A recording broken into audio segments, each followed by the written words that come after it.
Informasi selanjutnya pemirsa, Gubernur Jawa Barat Deddy Mulyadi tengah diserang gara-gara mengganti nama RSUD Al Ihsan menjadi RS Welas Asih.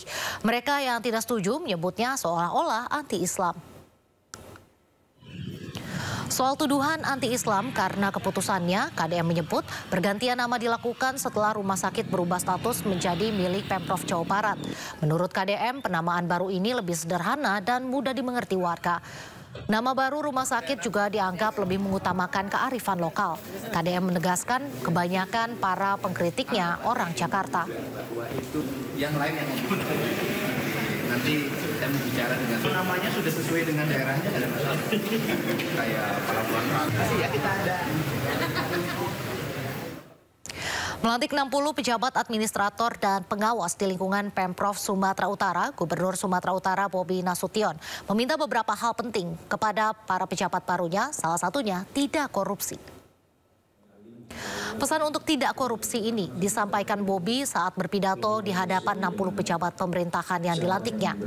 Pernyataan ini dilontarkan Bobi lantaran belum lama ia menjabat sudah ada sejumlah pejabat di Pemprov Sumatera Utara yang berurusan dengan KPK. Ia juga berpesan kepada jajarannya apabila menemukan praktik korupsi yang berkaitan dengan jabatan untuk segera melapor kepadanya. Minta tolong, tapi sudah ada 3 yang Kepala Desa Nagori Banjarhulu, Kabupaten Simalungun, Kardianto, ditetapkan sebagai tersangka dugaan korupsi APB Desa. Kardianto merupakan kades yang dikejar calon jaksa di Kejari Simalungun, Renanda Ginting, yang tewas hanyut di sungai. Bah, diambilnya itu satu. Ke tengah bola itu. Pangulu atau Kepala Desa Nagori Banjarhulu, Kabupaten Simalungun, Sumatera Utara, Kardianto, ditetapkan sebagai tersangka dugaan korupsi anggaran pendapatan dan belanja desa, APB Desa. Ia merupakan kades yang dikejar oleh calon jaksa Kejaksaan Negeri Simalungun, Renanda Ginting, yang tewas hanyut terbawa arus Sungai Silau. Berdasarkan informasi dari Kejaksaan Tinggi Sumatera Utara, Kardianto saat ini tengah ditahan di Kejari Simalungun. Meski begitu, belum dijelaskan secara rinci terkait besaran uang APB Desa yang dikorupsi oleh Kardianto. Sebelumnya, staf pidana khusus Kejari Simalungun yang juga merupakan calon jaksa, Renanda Ginting, hanyut di sungai saat hendak mengamankan Kardianto. Renanda mengejar Kardianto yang menceburkan diri ke Sungai Silau, Kecamatan Kisaran Timur, Rabu lalu. Namun naas, Renanda tenggelam dan hanyut terbawa arus sungai. Seorang warga yang berupaya menolong Renanda juga hanyut terbawa sungai. Kedua korban hanyut akhirnya ditemukan oleh tim SAR gabungan dalam kondisi meninggal dunia 4 km dari lokasi kejadian.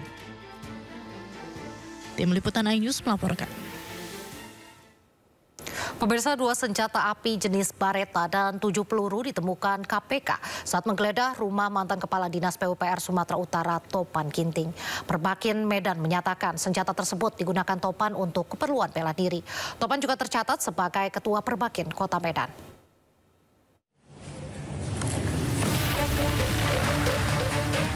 Seperti inilah penampakan 2 pucuk senjata api dan 7 butir amunisi yang ditemukan di rumah mantan Kepala Dinas PUPR Sumatera Utara Topan Ginting.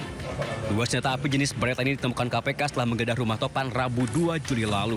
Selain itu, KPK juga menyita 1 pucuk airsoft gun laras panjang beserta 2 pak amunisi. Kepala Humas Perbakin Kota Medan, Hanjaya Tiopan, mengatakan senjata api tersebut digunakan Topan untuk keperluan bela diri. Kepemilikan senjata api juga resmi diatur Mabes Polri. Senjata yang ditemukan di kediaman itu sudah dikoordinasi, saya sudah koordinasi dengan Intercam. Itu adalah senjata bela diri. Yang mana ranahnya itu adalah yang mau izin itu adalah Pak Intercam Mabes Polri.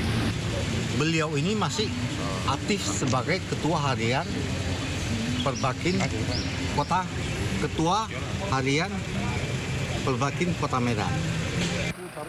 Sebelumnya, KPK menggeledah rumah mantan Kadis PUPR Sumatera Utara Topan Ginting terkait kasus OTT di Kabupaten Mandaling Natal dalam kasus proyek pembangunan jalan.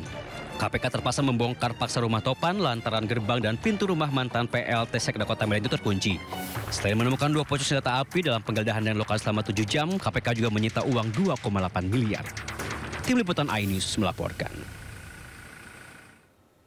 Kita ke kasus lainnya pemirsa, mantan Menteri Perdagangan Thomas Lembong dituntut 7 tahun penjara dalam kasus korupsi impor gula.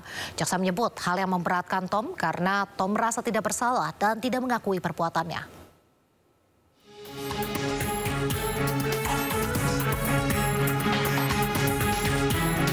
Jaksa menuntut mantan Menteri Perdagangan Thomas Trikasih Lembong dengan hukuman 7 tahun penjara. Tom juga diwajibkan membayar denda Rp750 juta subsidiar 6 bulan kurungan. Mantan tim sukses Capres Anies Baswedan ini dinilai terbukti memperkaya orang lain dan korporasi dalam kasus korupsi impor gula, sehingga negara dirugikan hingga Rp578 miliar. Menurut jaksa, hal yang memberatkan Tom adalah karena Tom merasa tidak bersalah dan tidak mengakui perbuatannya. Sebagaimana dalam dakwaan primer penuntut umum.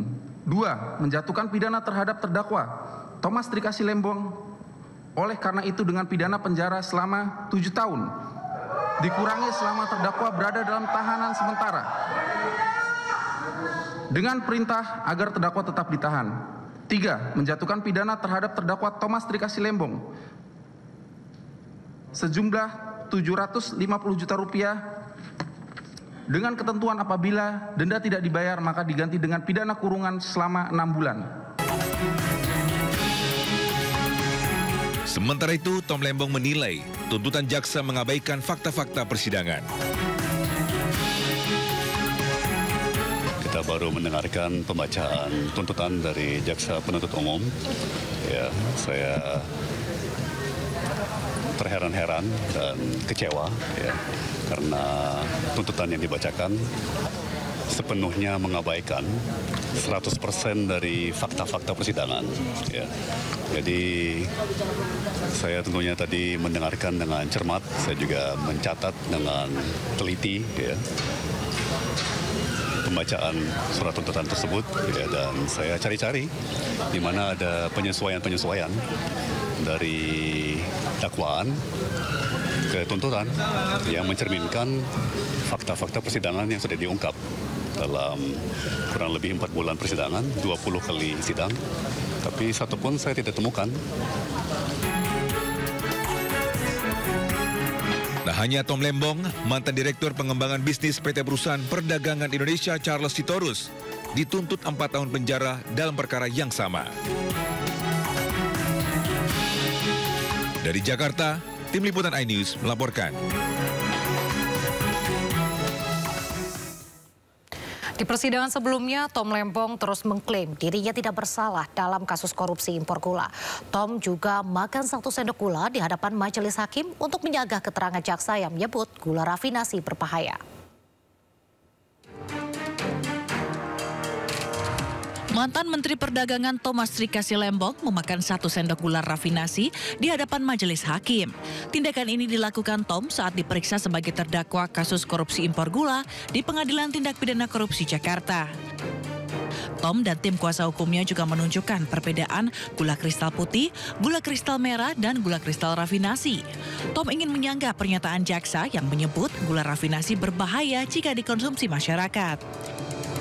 Usai makan gula, Tom mengaku sempat sakit gigi dan meminta masyarakat jangan menirunya. Ya, tentunya kurang sehat sebenarnya, dan malamnya sakit gigi. Jadi tapi setelah kumur udah baikan. Jadi itu aja dampak dari langsung minum 1 sendok gula. Jadi saya tidak rekomen. Saya himbau jangan diulang. Tom dituntut 7 tahun penjara dalam kasus korupsi impor gula. Sementara Tom terus mengklaim dirinya tidak bersalah dalam perkara ini. Ia juga sempat menyebut nama Presiden ke-7 RI Joko Widodo yang memerintahkan dirinya mengendalikan harga gula. Tim Liputan iNews melaporkan. Pemirsa, Menteri UMKM Maman Abdurrahman datang ke Komisi Pemberantasan Korupsi Jumat sore. Kedatangan Maman untuk mengklarifikasi tentang kunjungan istrinya ke Eropa yang viral di media sosial.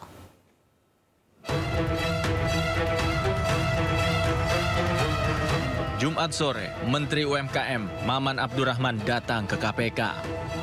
Kedatangan Maman untuk menyerahkan beberapa dokumen sekaligus mengklarifikasi viralnya surat edaran tentang rencana kunjungan istrinya ke Eropa. Ia mengatakan bahwa keberangkatan istrinya ke Eropa bersama dengan anaknya dan tidak menggunakan fasilitas negara. Alhamdulillah minggu kemarin yang SMA-nya Lab School juara umum bertanding dengan 800 negara lain, 800 peserta lainnya. SMA-nya juara. Minggu ini sekarang bertanding yang SMP-nya. Ini program rutin dan anak saya masih SMP. Istri saya tentunya tidak punya rasa kekhawatiran untuk melepas anak saya. Beliau mendampingi anak saya. Dan saya sampaikan 1 rupiah pun tidak ada uang dari uang negara, 1 rupiah pun tidak ada uang dari pihak lainnya. Saya tunjukkan dan saya sampaikan dokumen-dokumen pembayaran tiket langsung dari rekening pribadi istri saya. Sebelumnya beredar surat edaran dengan kop Kementerian UMKM yang mengatasnamakan kunjungan istri Menteri UMKM ke Eropa. Dalam surat yang tertanggal 30 Juni 2025 itu, tertulis bahwa Agustina Hastarini hendak kunjungan ke berbagai negara dalam rangka mengikuti kegiatan atau misi budaya. Surat edaran tersebut viral di media sosial dan mendapat respon dari warganet. Beberapa warganet bahkan memberi komentar negatif. Mereka menyoroti peran istri Maman dalam kementerian, termasuk tujuan perjalanannya ke Eropa. Tak sedikit pula yang mempertanyakan kunjungan istri Maman ke Eropa dalam rangka tugas negara atau liburan semata. Dari Jakarta, Ismalia Auliaisah, iNews melaporkan.